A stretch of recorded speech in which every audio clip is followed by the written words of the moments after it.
Je salue votre engagement.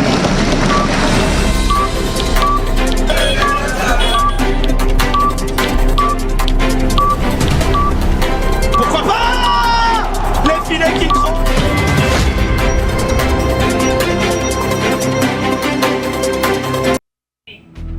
À la une de l'actualité, accusé de complicité avec le rebelle de l'AFC M23 est poursuivi par la justice congolaise. L'ancien chef de l'État serait peut-être en train de se projeter comme chef de file de l'opposition. Joseph Kabila signe un retour politique inattendu en proposant un pacte citoyen. Objectif, sortir la RDC de l'impasse sécuritaire et institutionnelle. Dans l'actualité également, au cœur d'un scandale sur le présumé détournement de fonds destinés à la construction des prisons en RDC, le ministre de la Justice défie le procureur général après la Cour de cassation. Dans une sortie médiatique devenue virale sur la toile, Constant Moutamba s'inscrit en faux face aux accusations portées sur sa personne. Et puis ces embouteillages à Kinshasa, on en parle. Figurez-vous qu'ils ont un impact négatif sur la santé mentale. Entre stress quotidien, maux de tête, dépression, les maux sont multiples. Notre rédaction a tendu son micro à un psychologue qui est revenu sur le contour de la question. Vous les suivrez dans un instant. Et si vous êtes à l'étranger, nous sommes à Kinshasa. Bienvenue dans cette nouvelle édition du journal. Le président de la République du Burundi et président en exercice du mécanisme régional de suivi de l'accord cadre pour la paix, la sécurité et la coopération pour la République démocratique du Congo et la région, Évariste Ndayishimiye, est arrivé dimanche dans la matinée à Kinshasa, capitale de la RDC, pour une séance de travail avec son homologue congolais Félix-Antoine Tshisekedi, accueilli à l'aéroport international de Njili par le vice-premier ministre, ministre de la Défense, Guy Kabongo Mwadiamvita. Le chef d'État burundais a pris la direction de la cité de l'Union africaine où a été organisé un déjeuner de travail entre les deux dirigeants. Retour en images et commentaires dans ce reportage de la presse présidentielle. Ces déplacements à Kinshasa ne sont plus à compter. La preuve d'une relation de bon voisinage au beau fixe. Ce dimanche matin, le président de la République du Burundi, Évariste Ndayishimiye, est arrivé à Kinshasa pour une visite de travail.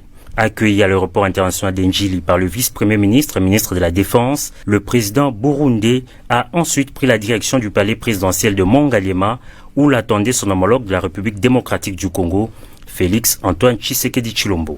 Accolade, chaude poignée de main, les deux chefs d'État se sont retirés pour une rencontre en tête-à-tête de plusieurs heures. Ces voyages du président de la République du Burundi et président en exercice du mécanisme régional de suivi de l'accord pour la paix, la sécurité et la coopération pour la RDC et la région s'inscrit dans le cadre de consultations avec son homologue Félix Tshisekedi en prélude au 12e sommet du mécanisme régional de suivi de l'accord prévu ce 28 mai 2025 à Kampala en République d'Ouganda, sommet durant lequel Évariste Ndayishimiye passera le règne de la présidence du dit mécanisme, indique un communiqué de la présidence du Burundi. 12 ans après sa mise en place, le mécanisme national de suivi de l'accord cadre a fait l'objet d'une évaluation par les deux chefs d'État avant une autre évaluation collective des chefs d'État au sommet de Kampala. Signé en 2013, cet accord visait à promouvoir la paix, la sécurité et la coopération en RDC et dans la région des Grands Lacs en mettant l'accent sur la résolution des conflits armés et la protection des droits humains. Au sortir de cette entrevue, aucune déclaration officielle n'a été faite.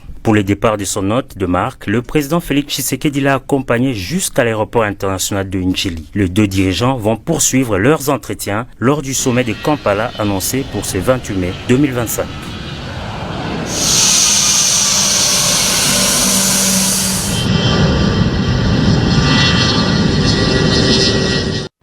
Accusé de complicité avec le rebelle de l'AFC M23, l'ancien président de la République, Joseph Kabila, signe un retour politique inattendu alors que ses immunités ont été levées par le Sénat pour permettre de poursuites judiciaires contre lui. Le sénateur à vie, Joseph Kabila, a proposé dans sa dernière sortie médiatique un pacte citoyen pour sortir la République démocratique du Congo de l'impasse sécuritaire et institutionnelle. Derrière cet appel à l'unité, une stratégie se dessine, redevenir une figure centrale de la vie politique congolaise à l'horizon 2028. Alors que ces immunités parlementaires ont été levées par le Sénat pour des soupçons de complicité avec le rebelle de l'FC M23, Joseph Kabila a effectué un retour remarqué sur la scène politique. Dans une adresse solennelle à la nation, il a vivement critiqué la gouvernance actuelle de Félix Tshisekedi, l'accusant de mauvaise gestion. Face à ces situations, il a proposé un pacte citoyen en 12 points, appelant à l'unité nationale, à la restauration de l'autorité de l'État et à la fin de la guerre.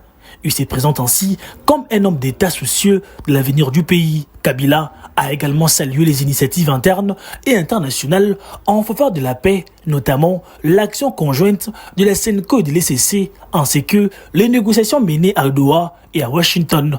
Il insiste cependant sur la nécessité de placer les Congolais au centre de ces processus, affirmant que le salut du pays viendra d'eux-mêmes.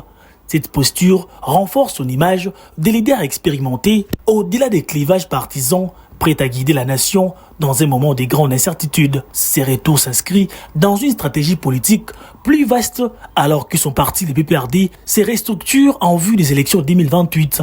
Plusieurs signaux laissent penser qu'il aspire à devenir le nouveau leader de l'opposition, capable de fédérer les forces politiques face au pouvoir en place. Des rapprochements avec des figures comme Moïse Katumbi laissent entrevoir la construction d'un front commun. Si les pactes citoyens venaient à rallier une majorité significative de l'opposition, des mouvements citoyens, de la société civile, voire de la rébellion de l'FC M23, Joseph Kabila pourrait s'imposer comme l'interlocuteur incontournable dans les négociations des sorties de crise. Une telle proposition ouvrirait la voie à son retour au cœur des affaires nationales sous une forme renouvelée du modèle FCC Cash. En misant sur la paix, l'unité et le rassemblement, Joseph Kabila ne se contente pas seulement de revenir dans les jeux politiques. Il cherche à en redessiner les règles. Reste à savoir si le peuple congolais, échaudé par les passés, acceptera de lui redonner les clés de l'avenir. Revenons à présent sur cette question de justice. L'appareil judiciaire congolais est à nouveau secoué par une crise retentissante au cœur d'un scandale de présumé détournement de fonds destinés à la construction de prisons. Le ministre d'État en charge de la justice et garde-sceaux, Constant Mutamba, a réagi avec virulence lors d'une sortie médiatique. Il s'inscrit en faux quant aux différentes accusations portées sur sa personne. Et s'exprimant en lingala devant les agents et cadres de son ministère dans des vidéos amateurs largement diffusées sur les réseaux sociaux, le ministre de la Justice, dans le collimateur de la justice, a rejeté catégoriquement les accusations portées contre lui. Constant Mutamba affirme avoir obtenu une autorisation spéciale pour signer un marché de gré à gré avec la société Zion Construction, évoquant l'urgence du projet et l'impossibilité d'attendre les procédures normales. Nazwi autorisation spéciale. Moto a autorisation spéciale et a signé marché à gré à gré. Nini le sous.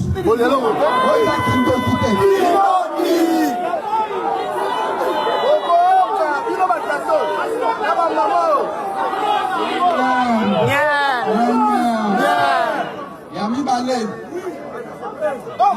Le premier ministre. Voilà. Depuis le 1er avril. La commune Nani. Loi et lobby. 10 jours après. Combien de jours? 10 jours après. 10 jours après. Autant l'article 20 décret. Il y a maintenant la procédure. Voilà. 10 jours après. Silence et autorité approbatrice et anonymes. Les accords, les autorisations. Ces nouvel épisode pourrait raviver des tensions déjà connues. De sa prise de fonction, Constant Mutamba s'était heurté à certains de ses collaborateurs, notamment au sein du Conseil supérieur de la magistrature. La situation actuelle risque donc de raviver des conflits antérieurement apaisés. Pour rappel, le procureur près la Cour de cassation a saisi l'Assemblée nationale pour obtenir l'autorisation d'engager des poursuites judiciaires contre le ministre de la Justice, soupçonné d'avoir détourné près de 29 millions de dollars américains dans le cadre d'un contrat de gré à gré signé avec Zion Construction. L'actualité, c'est aussi la première ministre Judith Suminwa Tuluka qui a poursuivi dimanche son séjour de travail à Kananga, chef-lieu de la province du Kasaï central.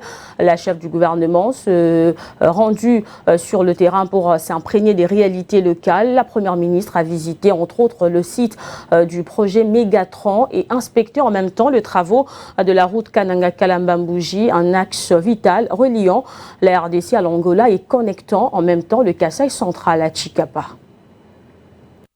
Accompagné du gouverneur Moïse Kamboulou Nkoko, la chef du gouvernement s'est rendue sur les sites du projet Mégatron, une centrale solaire dont les mégawatts devraient alimenter l'éclairage public, ainsi que les usagers de la Société nationale d'électricité à Kananga. Sur place, les constats est amer, les projets est actuellement à l'arrêt. D'une oreille attentive, Judith Suminwa a insisté sur la nécessité d'une relance immédiate. Je dis que le président de la République a pris des engagements, le gouvernement et tous les services étatiques font de leur mieux pour le faire. C'est vrai qu'on a des contraintes. Tout projet a des contraintes, mais on doit aussi, et comporte des risques. On doit regarder les mitigations des risques, etc. pour essayer d'aller de l'avant. Vous n'oubliez pas qu'on est dans une zone où on a la saison de pluie, on a la saison sèche. La saison de pluie vient avec ses contraintes et donc maintenant, pendant la saison sèche, justement, c'est ce qu'ils viennent dire dans leur planification. Ils vont essayer d'aller plus vite pour rattraper les retards.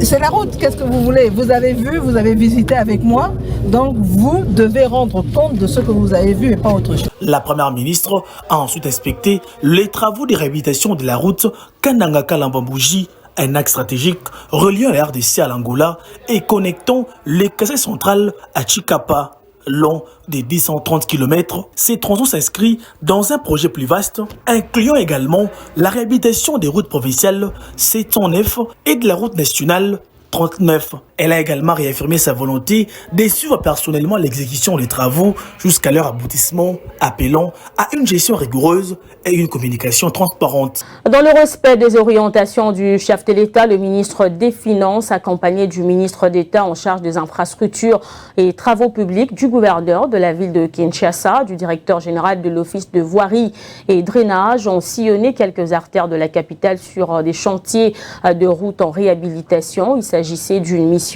d'inspection des travaux de modernisation des infrastructures routières à Kinshasa. Cette opération supervisée par la première ministre s'inscrit dans la politique de suivi rigoureux du financement de projets d'intérêt public par le gouvernement central, rapporte la cellule de communication. Kinshasa, papa, maman, et l'autre tambolaki, na Mineta, na ministre de la Finance, pour tout ça l'évaluation de Bandawa pendant la session sèche au Abengi Bongo, programme d'urgence qu'on est en train de mettre en place.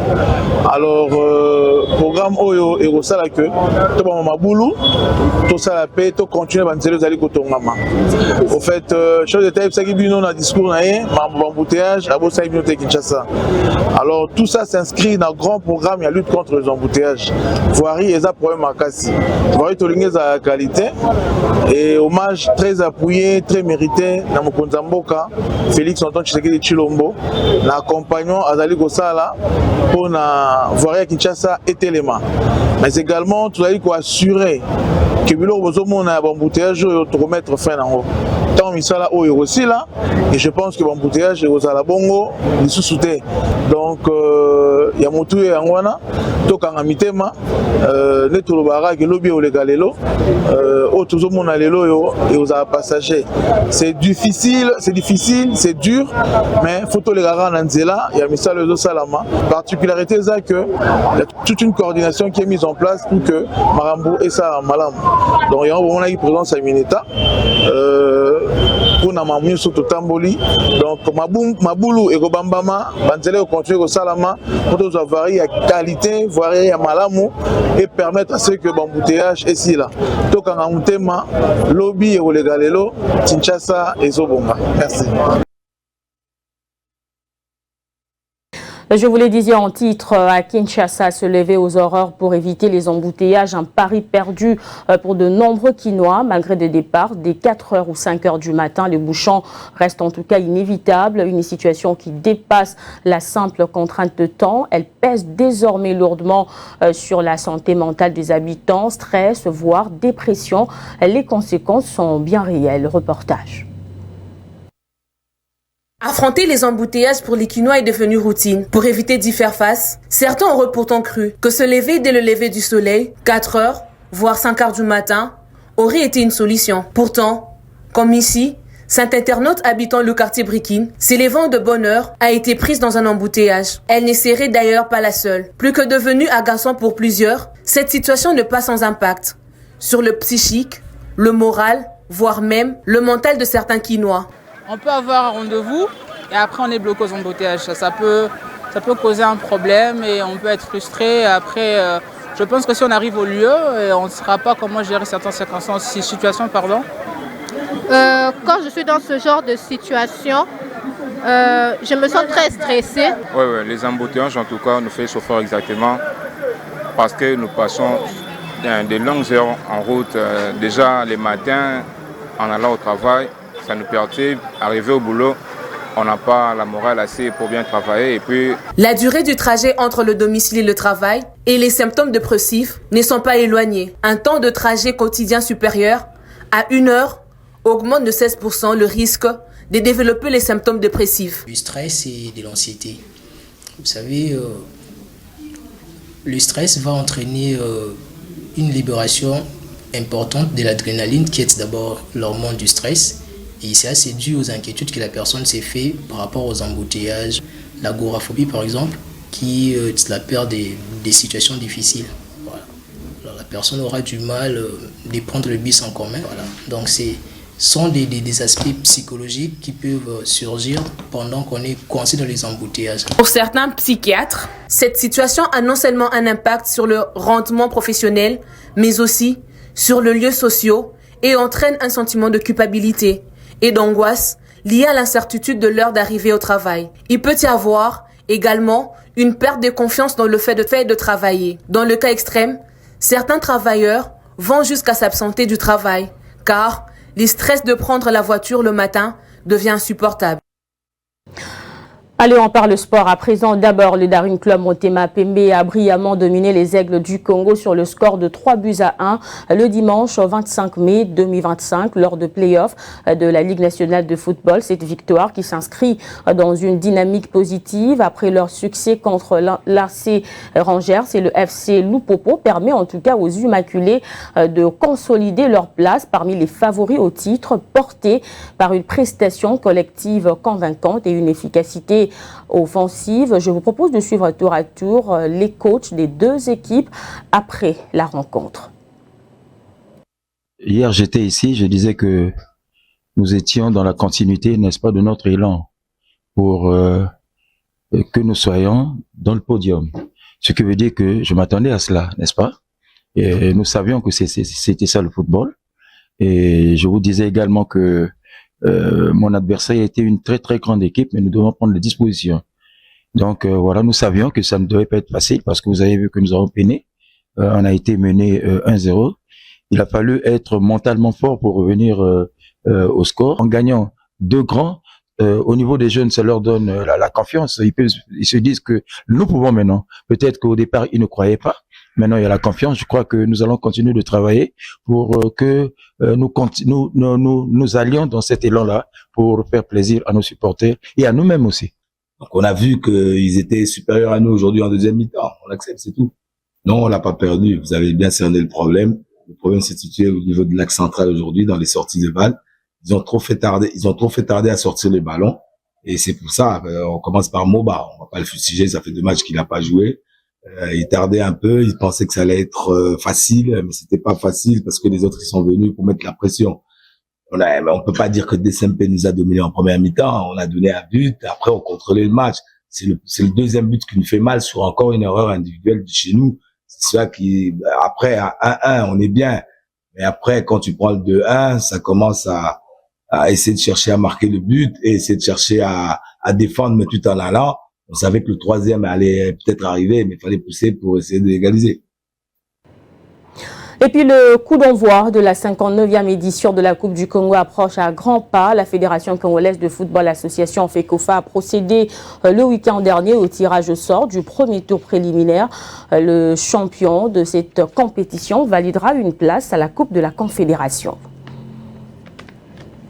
Du 6 au 30 juin 2025, 33 équipes vont se battre pour remporter le trophée de la Coupe du Congo qui donne directement une place aux interclubs de la CAF. Toutes les équipes de la zone Est iront à Kisangani, lieu choisi pour ce premier tour préliminaire zonal. Les équipes du Nord Kivu auront un morceau dur à croquer face aux locaux des tout solides Malekesa, alors que l'Union sportive Sokezaki de Butembo croisera le fer avec le Sud Kivusien du FC Fizi.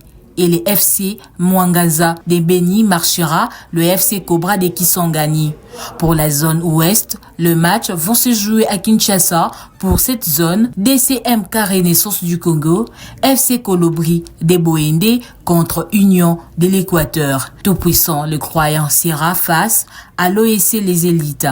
Les FC Renaissance face à l'AS Monaco de Boma. Pour le centre-sud, c'est Lubumbashi qui a été choisi pour abriter ces rencontres. L'AS Saint-Luc jouera l'Union sportive Jescol Banakipushi contre Blessing, ABC Katumbi contre Jeska, le FC Lumumba Sport jouera FC Wabil. Selon le règlement de la compétition, le vainqueur de la Coupe du Congo représentera la République démocratique du Congo à la Coupe de la Confédération. Si les vainqueurs de la Coupe du Congo est en même temps qualifié pour l'une des compétitions interclubs de la CAF, à travers la Linafoot, il opte pour la compétition de son choix et est remplacé dans l'autre par le meilleur classé de la Coupe du Congo disponible, qui ne soit pas aussi qualifié, viable et fiable. Pour cette première phase, les publics auront l'opportunité de vivre des matchs palpitants entre clubs ambitieux venus des différents coins du pays. Il faut noter que les équipes du championnat national sont exemptées de ces premiers tours. Essentiel de l'actualité, on passe au rappel de principaux titres.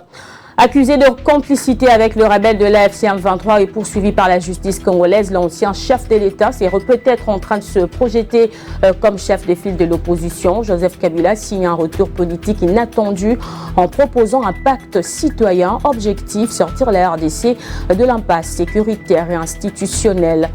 Dans l'actualité, au cœur d'un scandale sur le présumé détournement des fonds destinés à la construction des prisons à RDC, le ministre de la Justice défie le procureur général près la Cour de cassation. Dans une sortie médiatique devenue virale sur la toile, Constant Mutamba s'inscrit en faux face aux accusations portées sur sa personne. Et puis ces embouteillages à Kinshasa, nous en avons parlé. Figurez-vous qu'ils ont plutôt un impact négatif sur la santé mentale, entre stress quotidien, maux de tête, dépression. Les maux sont en tout cas multiples. Notre rédaction a tendu un micro à un psychologue qui est revenu sur le contour de la question. Vous l'avez suivi dans cette édition. Et ça sera tout pour ce journal. Merci pour votre particulière attention et bonne suite de nos programmes.